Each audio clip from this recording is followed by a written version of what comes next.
Praise the Lord. இன்றைக்கு சங்கீதம் 91வது அதிகாரம் 3-4 ஆகிய வசனங்களை அறிக்கை செய்ய போகிறோம். நான் வாசிக்கிறேன்.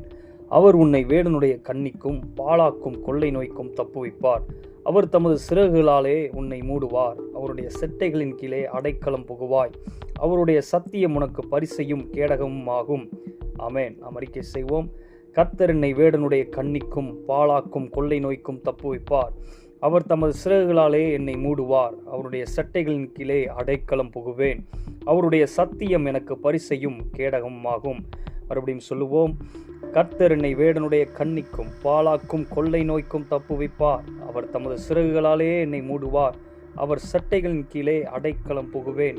அவருடைய சத்தியம் எனக்கு பரிசையும் கேடகமும் ஆகும். ஆமென். நாம் ஜெபிப்போம். அன்பின் தகப்பனே, ஆண்டவராகிய இயேசுவின் நாமத்தினால் முடிந்து வருகிறோம். கர்த்தாவே, நாங்கள் உன்னதமானவராகிய உம்முடைய மறைவில் இருக்கிறோம்.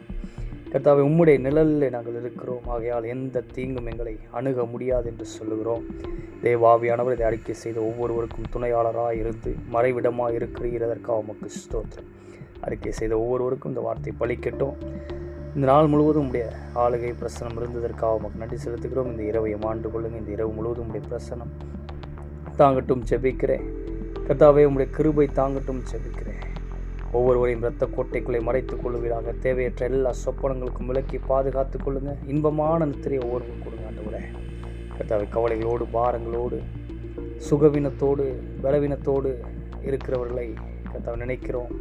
அவர்களுக்கு எல்லா சூழ்நிலைகளும் மாறட்டும். சுகமில்லாதவர்கள் சுகம் உண்டாகட்டும். ஆரோக்கியம் உண்டாகட்டும். கவலையோடு இருக்கிறவர்களுக்கு கர்த்தாவே கவலை நீங்கட்டும். அவர்களுக்கு தானியமும் திராட்சரசம் பெருகிருக்கிற காலத்தின் சந்தோஷத்தை பார்க்கிறோம். அதிக சந்தோஷத்தை கர்த்தாவே ஒவ்வொருவருக்கும் கொடுக்கிறீர். அதற்காக உமக்கு ஸ்தோத்திரம். கர்த்தாவே, கர்த்தாவே, தேவைகளோடு இருக்கிறவர்கள் நினைக்கிறேன். அவர்களுடைய தேவைகள்லாம் சந்திக்கப்படட்டும். தூங்கி எழுந்திருக்கும் பொழுதே எல்லா பிரச்சனைகளும் போராட்டங்களும் மாறி போகட்டும். ஒரு புதிய திறந்த வாசல் உண்டாயிருக்கட்டும். புதிய கிருபையினாலே நீங்கள் ஒவ்வொருவரையும் தாங்குகிறீர். அதற்காக உமக்கு நன்றி. நசரேயனாகிய இயேசு கிறிஸ்துவின் நாமத்தில் பிதாவே. ஆமென். ஆமென். நாம் சொல்லுவோம். நான் பயமின்றி என் வழியில் நடப்பேன். என் கால் இடராது. நான் படுக்கும்போது பயப்படாதிருப்பேன். நான் படுத்துக் கொள்ளும் போது என் நித்திரை இன்பமாயிருக்கும். சடுதியான திகிலும் துஷ்டர்களின் பால் கடிப்பும் வரும்போது நான் அஞ்ச மாட்டேன். கர்த்தர் என் நம்பிக்கையாயிருந்து என் கால் சிக்கி கொள்ளாதபடி காக்கிறார். ஆமென்.